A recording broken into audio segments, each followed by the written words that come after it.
let's go ahead and get started. Welcome, everybody. We are excited to have you join us tonight. My name is Amber Fiegelson, and I am the Operations Director for RISE Institute for Literacy. And we are delighted to have Mary Beth Gilliland join us tonight. Before I tell you a little bit about her, just a quick note that if you have any questions as we go along, go ahead and put them in that Q&A box, and we will take some time at the end to respond to those. And also, we will be sending out an email tomorrow night with a link to the recording, and there will also be some links that Mary Beth will share, as well as some resources. So you'll have those available as well. So it is my pleasure to tell you a little bit about Mary Beth. Mary Beth Gilliland has 25 years of combined experience as a special education teacher, reading teacher, IEP mom, special education parent group leader, and non-attorney advocate. She currently works for a nonprofit agency in New Jersey called the United Advocacy Group, providing assistance to the families of children with disabilities. Mary Beth is the author of Special Education Savvy, A Mom's Guide to Mindset and Effective Advocacy Throughout the IEP Journey. She's passionate about her work, and she's here tonight to share some strategies on how to help parents become more knowledgeable and empowered advocates for their children. So without any further ado, we'll go ahead and turn the time over to Mary Beth. Welcome and thank you. Thank you, Amber. Can you hear me okay? Yes. Okay, perfect. Great. Thank you so much for having me. It's my pleasure to be here. I much prefer talking in front of a classroom of students or in front of a group of parents in person, but this will have to do. Let me see, and I apologize, I'm on a device that I'm not used to using. So let me just make sure that I know how to advance the slides. Nope. Hang on one second. Why is my toolbar not there where it normally is? Amber, I might need your help. Sure. I wonder, are you able to advance by using the arrows on your? Let me see. I don't think so. Nope. Let's see. Wait, hang on. Let me try something. Let's see if this works. No. Oh, I think it's back. Let me see. No. Does the arrow show up for you underneath? Oh, wait. I think I got it. Perfect. Can you see my next slide? Yes. With the description of myself? Okay. Great. Sorry, everyone.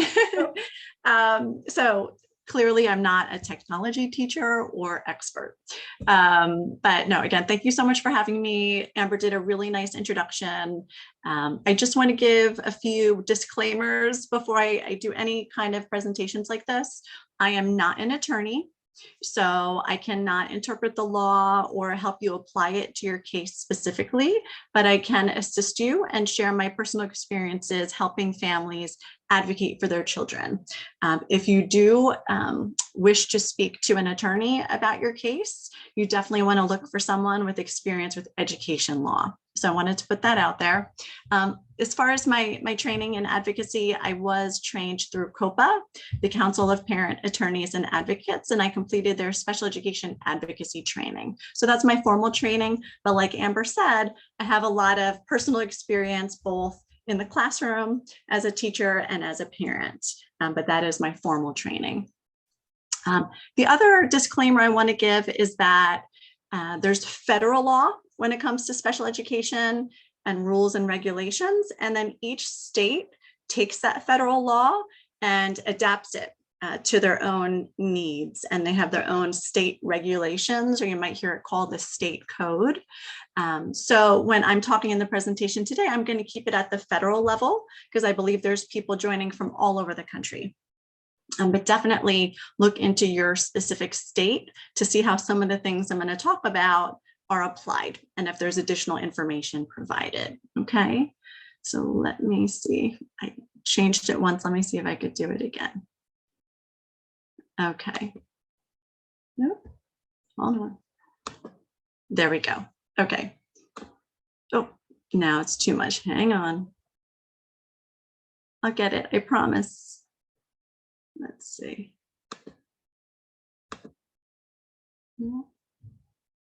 Okay, freeze. Okay. So you might find yourself in one of these photos.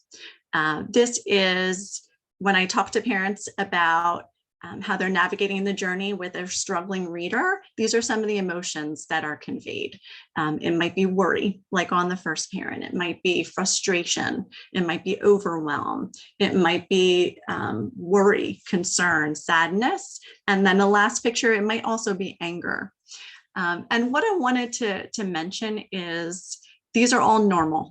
Okay, so if you're not feeling one of these now, perhaps you will further on in the journey, but these are all very normal because you're not an expert in reading. You're not an expert in education and the law and the rules and how it works. So feeling overwhelmed is normal and it's part of the process. So what I want to encourage you to do is just take one step forward. Okay, you don't have to, this is a marathon, not a sprint. So, but I am very, as a parent myself, I'm very sensitive to the fact that when your child starts to struggle as a reader, we automatically think of their well-being, right? We're a lot less concerned about their grades per se, and we're more concerned about how they feel about themselves, their self-esteem, their self-concept, how they feel about school, if they're going to be teased because they're having a hard time reading in class. So that's where all these emotions, I think, come from, and they're very valid. Okay, so I just wanted to put that out there. My goal for you by the end of this presentation is to help you become a little bit more knowledgeable, feel a little bit more empowered. Okay, this is about baby steps, but if you can even take away one strategy or one resource or one piece of information you didn't know before, I'll consider my job done, and you can feel really good about that. So that's my goal for this presentation. And again, I apologize if you see me looking up, my notes are above the screen, so that's why. So let's dive on in and talk about some advocacy basics. I don't know where your knowledge level is, so this might be a review for some of you, or this might be brand new information, but I'm gonna try to keep it high level. And also, hang on. Sorry, let's see, nope. So I think the arrow comes back up underneath. Do you see it? Oh wait, now I see it. Now I see it. That will help me. Awesome. There it is. Thank you. Okay.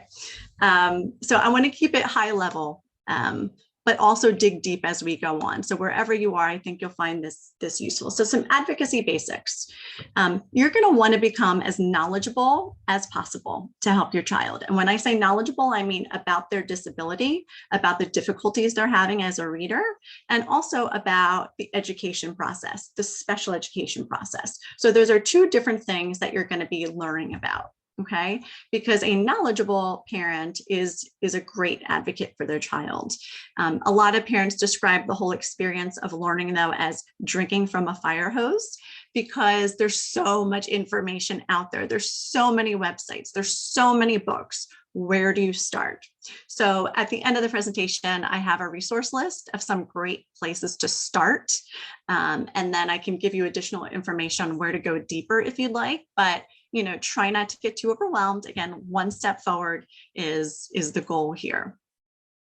One piece that you're going to want to get really knowledgeable about, though, are your parental rights. A lot of times parents think that the special education or school system is stacked against them, and that is kind of true in a lot of ways, unfortunately. But the federal law governing special education is really there's so many parental rights within there that a lot of parents aren't even aware of. So getting more knowledgeable about your rights that are written into the federal law just for parents to help you in the process is going to be a really important part of your learning experience for sure. The second basic thing is going to be developing your advocacy style. In my book, I described 3 different types of advocates for their children. There's the pushover, the parent who comes to meetings and doesn't really say much and is passive and just kind of lets everything happen around them. Okay, so you don't want to be that. The second is the gladiator. That's the parent who is overly aggressive and hostile and comes on too strong and sends angry emails. You feel like you're fighting for your kid and that's what you need to do, but that is not a productive advocacy style. We don't want to do that. The truly best advocacy style that I recommend is what I like to call the savvy advocate. Okay, this is a parent who is polite, who is professional, who keeps that tone in emails and in meetings, who's proactive, who's involved, who's collaborative, who is grateful, who expresses gratitude when things go right, okay, who's reasonable. So those are the types of qualities you're going to want to have throughout the process. And then the third point is if it's not in writing, it didn't happen. That's something that you hear a lot in advocate circles, meaning if a conversation that is had either between you and a teacher, you and someone on your child's study team or whatever they call it in your state, the staff members that handle special education matters, or you at an IEP meeting, any conversations that take place, if they're not documented in writing, they really didn't happen. So if someone promises something or you think you agree upon something, but if it's not documented, it didn't happen. So another quality of a good parent advocate is just making sure you're keeping your paper trail. So after a phone call with the teacher, you follow up with an email and say, thank you so much for talking to me about how Johnny's doing. Based on my recollection, this is what was discussed, and this is what we agreed to do going forward. Just putting it in writing. Same thing with, following an IEP meeting. I could do a whole presentation just on IEP meeting strategies, but again, documenting things in writing is going to be your best friend. And again, advocacy is a marathon, not a sprint. Just keep on moving forward. Okay. So this is how I'm going to break down the rest of the presentation. I think each one of these is going to apply to everyone on here. So these are the three most common obstacles that I find parents face. This is why I get a phone call for one of these three reasons.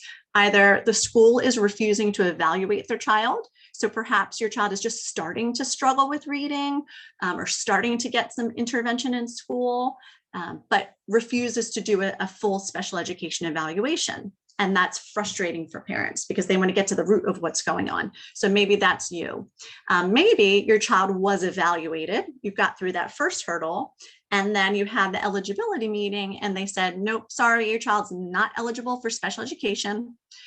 So that's another hurdle. And then say you got over the first two hurdles and you actually got your child an IEP and got your child the intervention that you think is going to help them, but then, they're not making progress and the school's not doing anything about it. Okay, so these are the three most common difficulties. And so I'm going to try to spend the rest of the time addressing each one of these going forward. Okay, better. Okay, so the first topic is really going to be for those folks who are just starting to notice there's problems going on with their child, or maybe not even it's just starting. Maybe it's been going on for a year or two. Maybe you were contacted by your child's kindergarten teacher or first grade teacher, and they expressed some concerns. And, maybe interventions were started. You might have heard the phrase RTI, response to intervention, or MTSS, the multi-tiered system of supports, tier 1 intervention, tier 2 intervention. Okay. So maybe your child is starting to show signs of struggle. And your school, being proactive, is going to try to give them some first step interventions. There's screeners now. A lot of states have adopted a dyslexia handbook, a system of screening for dyslexia. We know that signs of true dyslexia, true language-based learning disabilities are evident as early as kindergarten in many children. So your school district should be doing a dyslexia screener at the kindergarten, first and second grade level. Okay, so perhaps one of those screeners picked up signs of struggle with your child. Those screeners are, some schools use the Dibbles, the Ames Web. There's different tools out there. But for whatever reason, either you had a concern or the school had a concern, something's going on. So they're starting with the intervention process, but you want your child evaluated. So there's something in federal law that's called child find. So it's important that you're aware of it. And basically it says that school districts are legally obligated to identify and evaluate students suspected of having a disability. Okay. If there's any suspicion of a disability, boom, they have to evaluate. The reference for the law is in the Code of Federal Regulations. I put the listing there, 34 CFR 300.311. You could literally type that into Google and the full description will come up. I kind of just bulleted the main points here, but it's important that you're aware of that. And then this second reference here, the second resource, I use this more than any other document in my advocacy for children who, when the school is delaying evaluation. And this is a guidance memo that was put out by OSERS, which is a federal agency. And it's called the Dear Colleague Dyslexia Guidance Memo. So what sometimes if the law is too open to interpretation and the government feels like schools are not applying the law correctly, they'll put out a guidance memo. So it's further information about how the law should be interpreted and applied. And so in 2015, they put out this memo, and it specifically states that RTI, or whatever your district is calling it, Tier 1 intervention, Tier 2, MTSS, anything like that, it may not be used to delay or deny a full and individual evaluation of a child suspected of having a disability. So if you want your child fully evaluated, you can go into the meeting with that piece of paper printed out. It's like a 4-page letter and say, but right here, it says that we can't wait and see how they respond to intervention. This says that if we suspect something more is going on, they have the right to be evaluated. So it's just a tool you can use in your toolbox in your advocacy efforts. The one thing I will say about this is sometimes if a child is evaluated too early, not enough of an impact or a struggle shows up in the testing. So then they don't qualify for special education services anyway. So if you feel like something is going on that's more subtle in kindergarten and first grade and you push to have them evaluated, you might not get the results that you want. Whereas if you wait later on, those results during testing are going to become more glaring. Now, the last thing we want to do is to just kind of wait and see if something truly is going on, because then our child is losing time where they could be getting the right intervention. So I would say shift your focus to really getting to the bottom of what the school is doing for the intervention. Okay, they're in this RTI, or they're in this Tier 2 intervention, these small groups that are getting pulled with the teacher, or maybe with a reading specialist. You can go with specific questions to help identify if that intervention is working or if it's appropriate. Okay, and let you know how urgent the issue is on whether or not we really need to move towards evaluation as soon as possible. So you can ask what tools are going to be used. Is there a program that's used in this Tier 2 intervention, RTI? How frequently will my child be receiving the intervention? And most importantly, how are they monitoring progress? Okay, how is progress going to be monitored in that intervention? And at what point do they say, uh-oh, the intervention's not working? We definitely need to evaluate this child more deeply to see if they qualify for special education. Okay, so you can ask those questions and they should have answers for you. And if not, that's a problem. You want to know before your child starts these interventions, what's the game plan here? Are we going to let him or her try it for 6 weeks? For 2 months, for 3 months, for 6 months, like how long is this going to go on before we move to the next thing? And how are we going to monitor progress in this intervention? Can I see the data you're collecting about the progress? Okay, so those are some smart advocacy strategies you can take if your child is in that kind of pre-evaluation phase.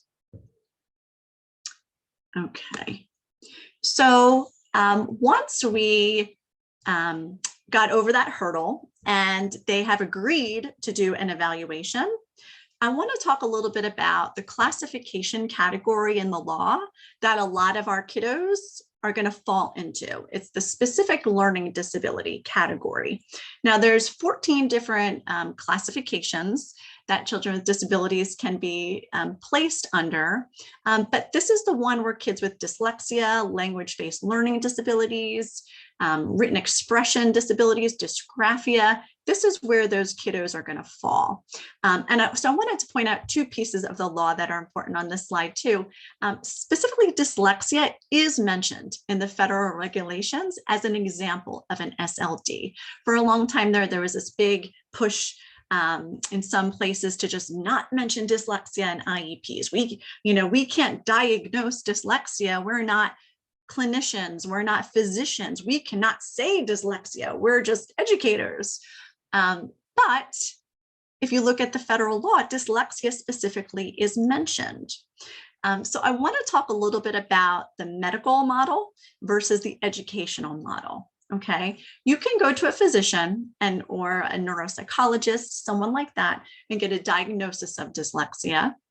But you can also get evaluated by the school system and show evidence of a reading disability that presents as dyslexia. They can't, clearly say this is dyslexia, but you can use language like characteristics of dyslexia fits the profile for a student with dyslexia.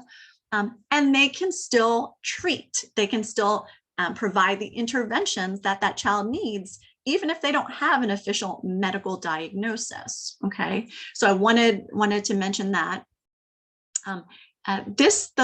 The second piece of law there, 300-309, this is just a piece of how a specific learning disability is broken down.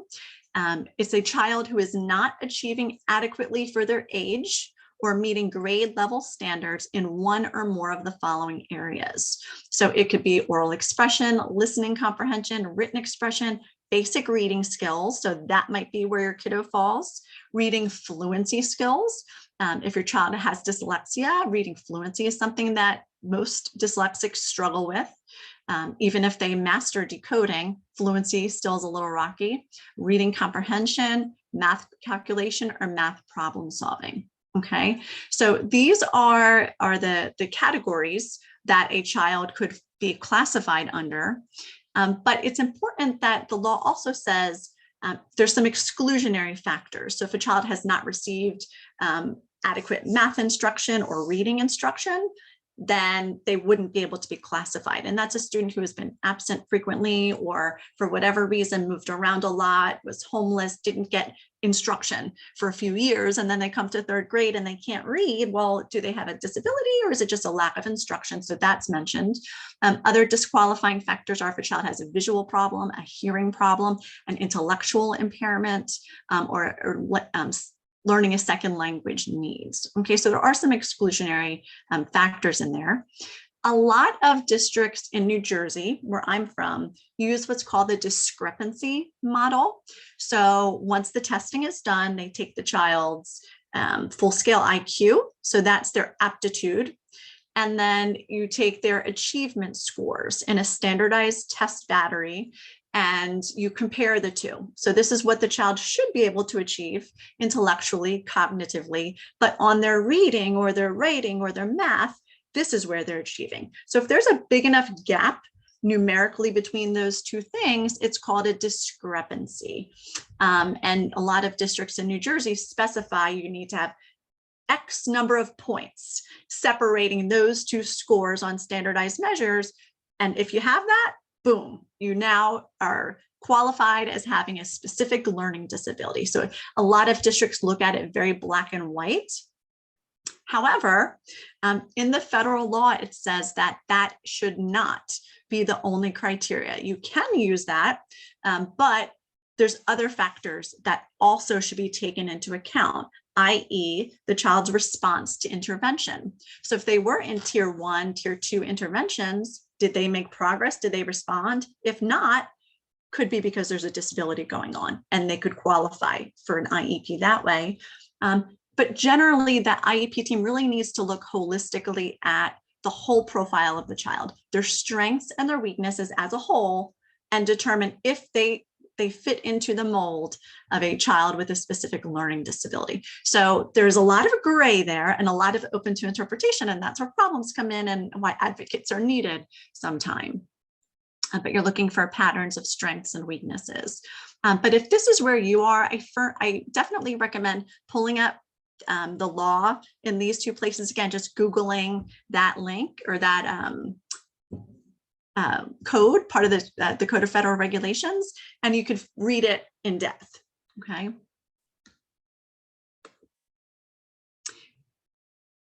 Again, going hand in hand with eligibility. So you've already been tested, and now the question is eligibility. In the federal law, there's two criteria for special education eligibility. It's the first and the third. Number one, the student has to have a disability, one of the 14 mentioned in the law. And then number three, because of the disability, they need special education and related services to access the general education curriculum. In New Jersey, we have that second prong, they call it. This is like the 3 prongs of eligibility. That we have the second prong where, yes, they have a disability. It's also having a negative impact on their educational performance, and therefore needs special education and related services. Okay, so these are the questions that the team should be discussing once a child's been evaluated and you're determining whether or not they fit the mold for a child with a disability and therefore would get an IEP. A few things I wanted to talk about here. This is where a lot of kids fall into that category of the test scores come back and you hear, well, they're in the average range. Okay, so this is a child with an average IQ, and their test scores are coming back, and it's definitely lower than what their IQ indicates they should be performing, but it's not low enough. Okay, there's a discrepancy, but it's not quite big enough. And they'll say, well, you know, they're in the 18th percentile, which is part of the average band on the bell curve. And they're like, oh, so they don't qualify, they're average. Okay, be very careful of interpretations like that. Truly 50% is average, okay? If a child is in like the 18th percentile range on the standardized forms, the normed standardized assessments that they've been given, they're very, very close to below average. They're performing at the lower end of average. Okay, so that's enough to me as a teacher where I would want to look more big picture. Okay, let me see these other areas that the child is performing in to make sure that we're not missing something big here.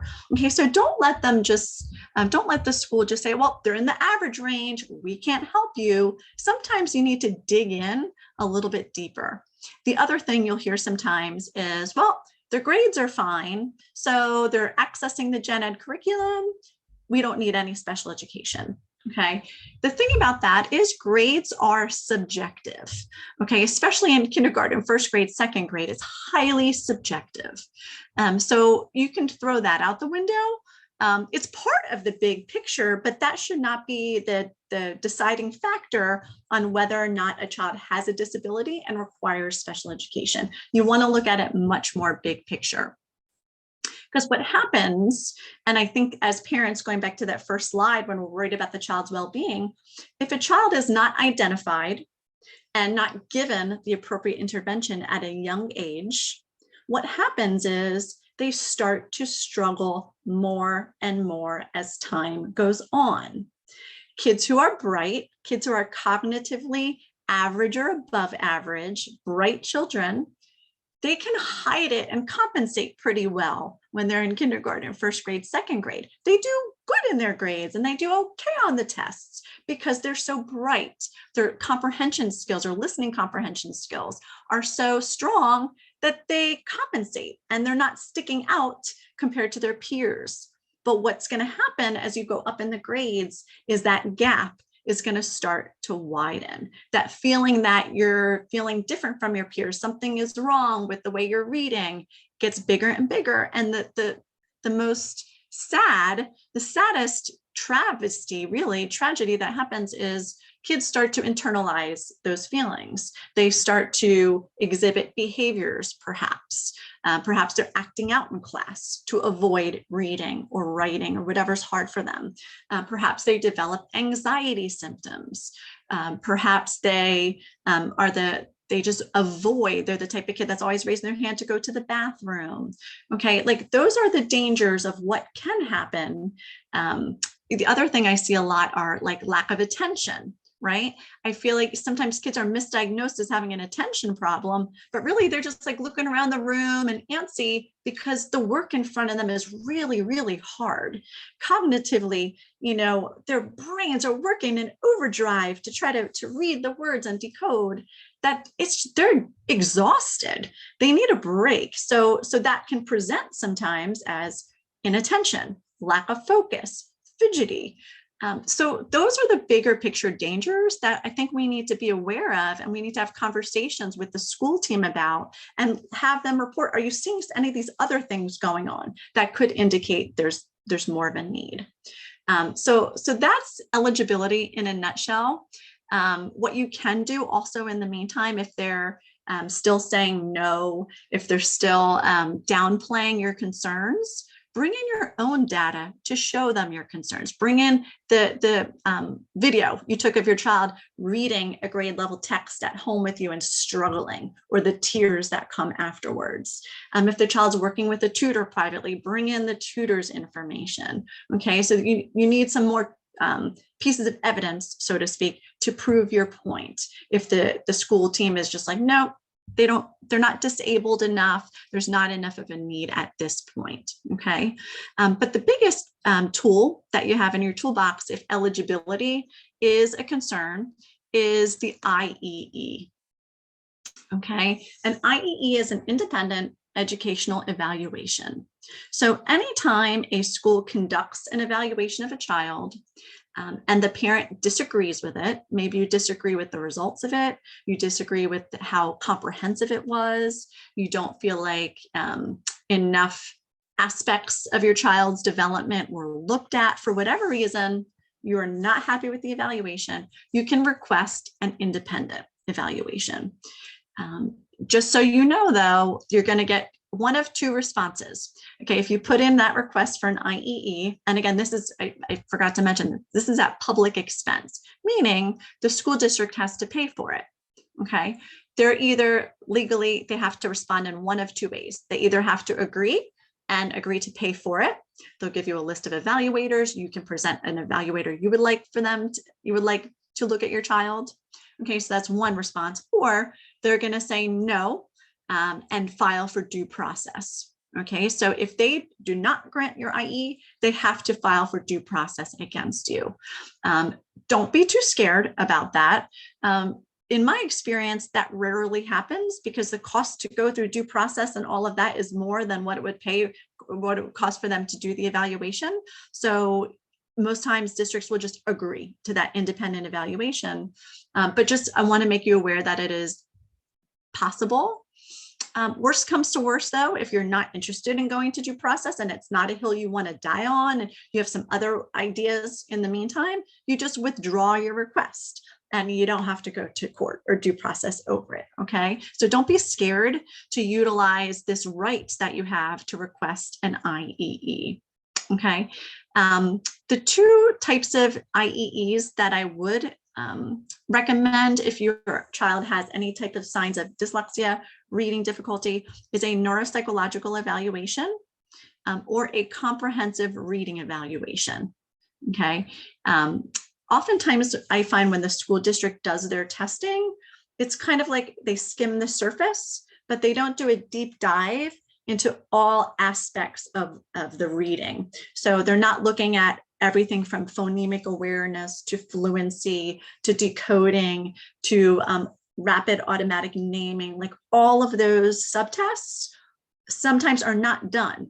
Okay, whereas if you have a neuropsychological evaluation or a comprehensive reading evaluation done, it's going to just do more of a deep dive and really identify areas of need that might be going on for your child. Another caveat though, if you get an independent evaluation, oh, and I should mention, if you would like to independently, just without asking the district to pay for it, if on your own, you want to get your child privately tested and evaluated either through private insurance or out-of-pocket expenses, you can absolutely do that. That's also an IEE, an independent evaluation. Is just not at public expense. So you absolutely can do that. And then you would just bring the results to the school district and request a meeting to go over the results. But either way, any type of IEE you get, all the district legally has to do is consider the results. Okay, so I don't want you to think that you're going to go and get a diagnosis of dyslexia and a recommendation for, 2 hours a day of Orton Gillingham for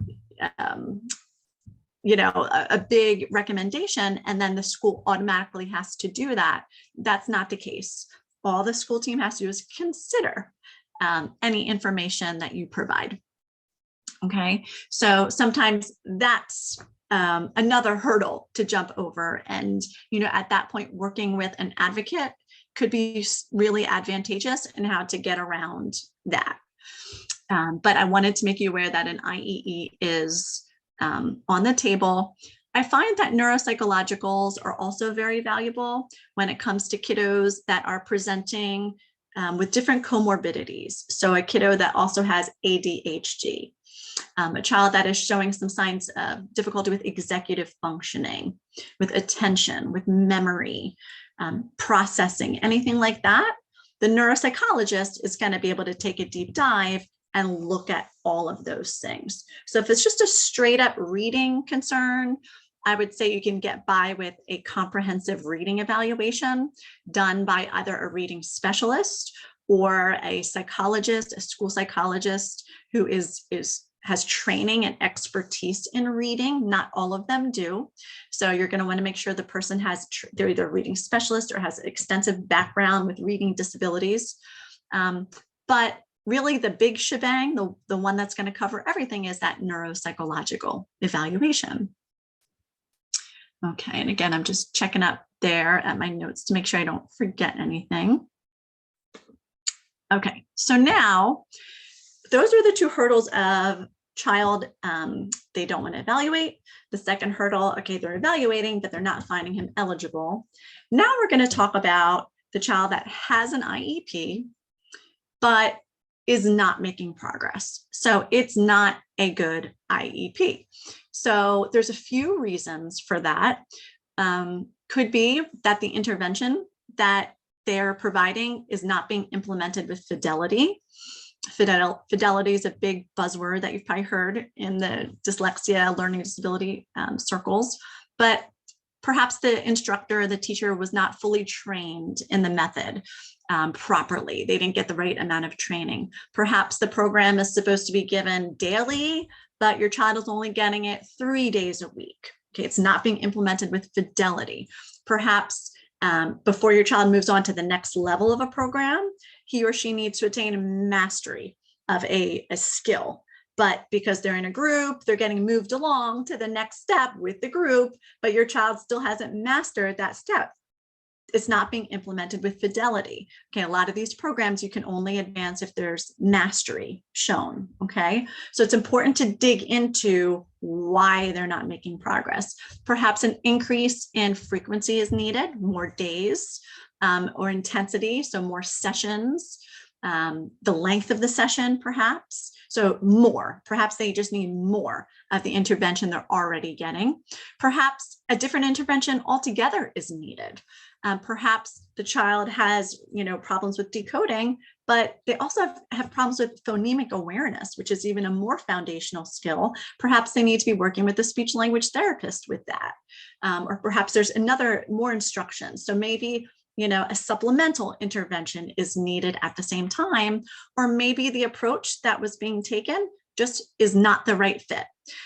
So those are some of the reasons. And when I say something else is going on, perhaps there's something else going, whether again, it's an attention issue, working memory, processing speed. Perhaps there's something else going on that's getting in the way of meaningful progress for your child. So these are all different things that you want to be thinking about. The question you want to ask the team, though, when you're discussing is what are they going to do about it?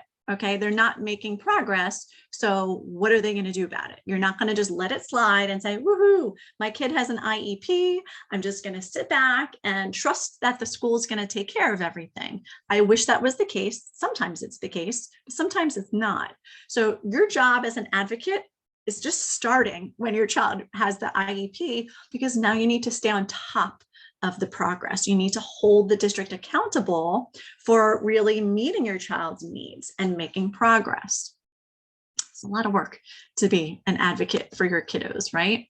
I want to show you one way you can do that.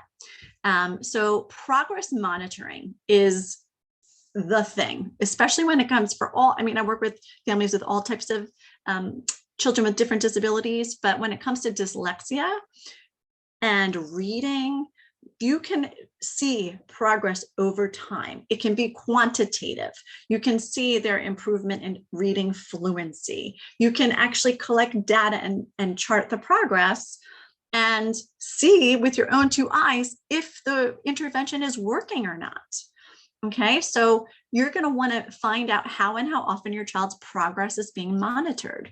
If your child has an IEP, every time report cards go out, you should be getting an IEP progress report. How are they doing on their goals?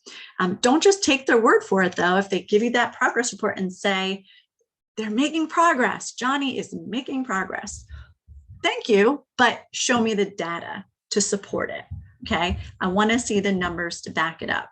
You can also collect data of your own that we can talk about. This image, though, is just a great illustration of what I'm talking about. This was a case of I believe he was in 3rd grade at the time.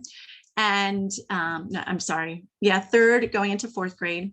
And the black line represents the expected level of progress. This was a district that used like a guided reading, Fountas and Pinnell curriculum and program. And, you know, the x-axis is grade level, the y-axis is the expected progression over time. So I just looked in, you know, the Fountas and Pinnell guided reading materials and said, okay, over time, this is where the child should be going. That's the black line, right? And then this child that I was working with who had a dyslexia and ADHD diagnosis was getting intervention, getting multisensory systematic Wilson intervention. And they were like, woohoo, he's making progress. But when you looked at the data, yes, his orange line, that's his progression, it's improving. But look at it compared to his peers. At that rate, he's never going to close the gap.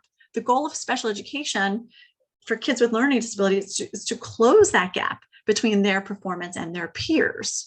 Okay, so if you extrapolate further, he's never going to be where he's supposed to be.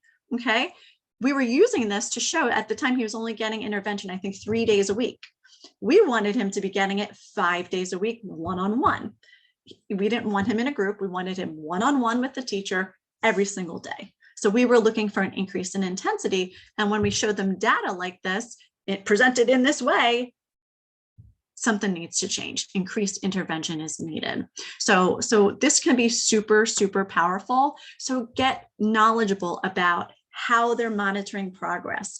Show me the data, show me the numbers. Where was the baseline?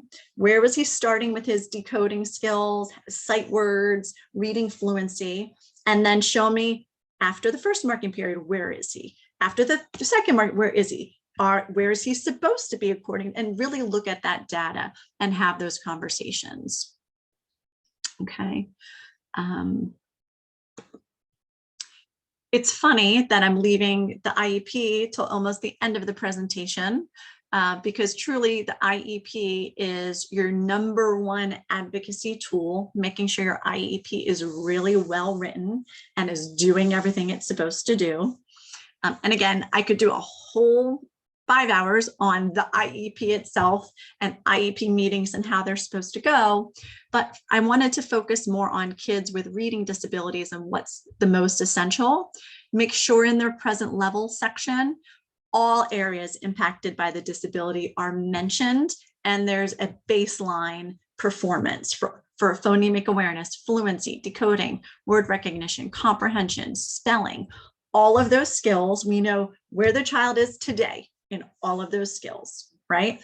Then we're going to write a goal for all of those skills that need to be improved. The goals should be specific, measurable, with data, right? Not vague. It has to be specific, measurable, attainable, relevant, and time bound.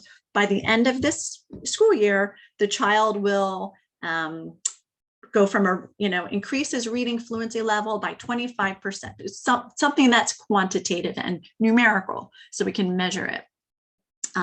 I know in the webinar you had last week, and you're affiliated with RISE Literacy, so you're very aware of specially designed instruction that meets the criteria that students with dyslexia and reading disabilities need. It has to be evidence-based, research-based, explicit, systematic, cumulative, multisensory, structured literacy, okay, science of reading. We know what works for students who struggle to read. We know.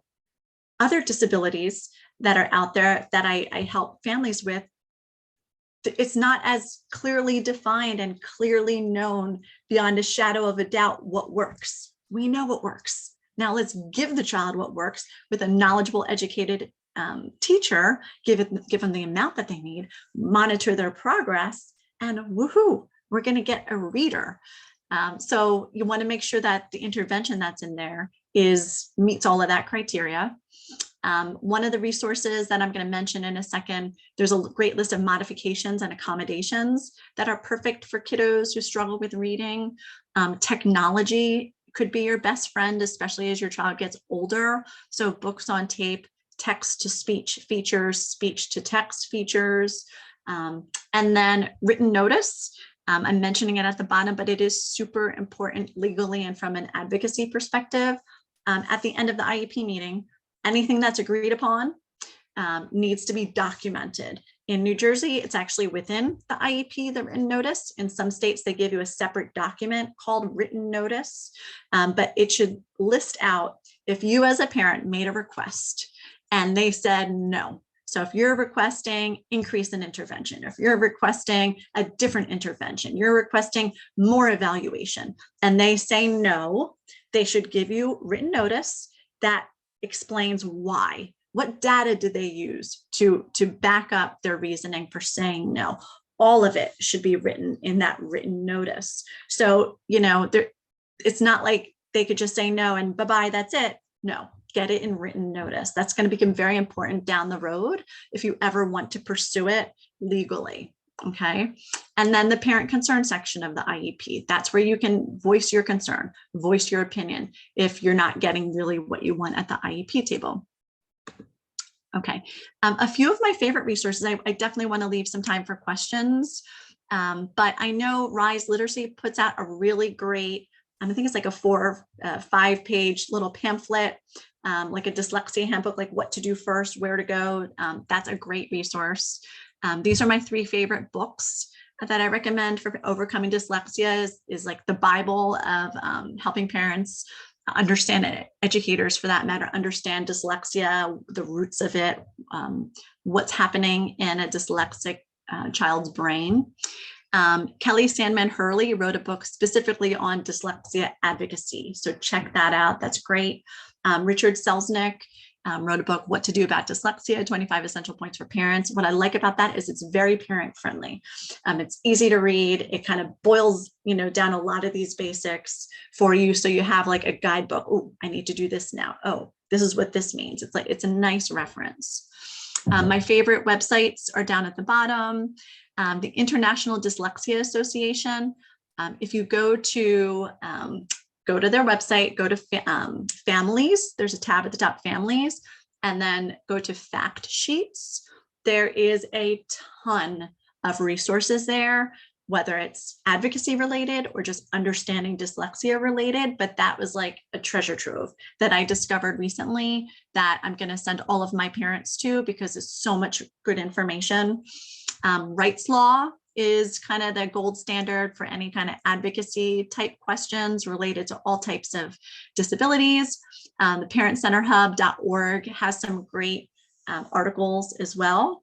And Understood is another very parent-friendly website that has information not only about dyslexia and other disabilities, but also about the advocacy side of things.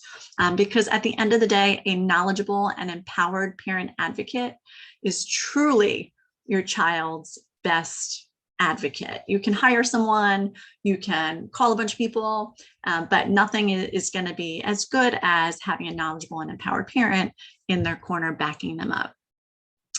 Two other resources that aren't on here that I did want to mention is Decoding Dyslexia. Most states have a Decoding Dyslexia chapter, plethora of information and resources that are super helpful. And then each state, look into see if your state has a dyslexia handbook.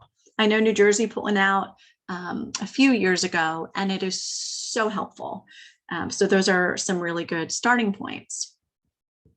I feel like I spoke really fast and I just scratched the surface, but I hope you took away some piece of information. I'd love to keep in touch. We'll get to questions in a second, but this is my book. It's available on Amazon. It's very parent friendly. I know how overwhelming the process is for parents, so I wanted to make sure that it's an easy read. It's almost like a girlfriend's guide is how I describe it, to just taking the first steps, getting more knowledgeable about how this whole special education crazy world works. You can find me on Facebook or Instagram. I'd love to connect with you there. So I don't know, Amber, if there's any questions that came in the Q&A or the chat. I haven't seen any questions come in on the Q&A, but if there are any questions, go ahead and put them in that Q&A or in the chat box. And we'll take some time now to answer some questions. Mary Beth, thank you so much. I feel like I learned so much from your presentation tonight, and I feel very empowered in helping those kiddos. So sorry, I know it is like drinking from a fire hose, and there's so much information, but it tugs at my heartstrings when it's the same obstacles that come up for parents over and over again. They're either at the roadblock very early on in the process, or they hit an obstacle in the middle, or they have an IEP and then it's a mess. And, one, it does look like a question came in, but, I didn't want to end on like a sad note or like a downer type of message, but, if a family has the financial means to seek out private resources for their child, whether it's tutoring, whether it's therapies or anything like that, sometimes that's the path of least resistance than fighting with a school district that either doesn't have the resources that you need or is going to take you to court. Oh, do you know what I mean? Like the amount of money you would spend to hire a tutor or something like that is going to be less than what you're going to pay for an attorney to, and then it's the matter of the time that it would take for either one. So, there's great advocacy that can take place. There's ground to be made in dealing with your school system for sure. But I'd be remiss to say parents don't get pushback in a lot of these areas. And sometimes it's easier to just on your own, get your child the intervention that they need on your own, and then try to accommodate and support in the classroom as best as possible. So I did want to, mention that too. That's wonderful. We did have a question come in. I want to put a link in the chat box as well. This is a link to our website, the RISE website, that has a lot of resources surrounding dyslexia. So there is a dyslexia screener. It's not an official diagnosis, right? But it's one of those screeners where, if your child fits this, and this, it's pretty likely that, right?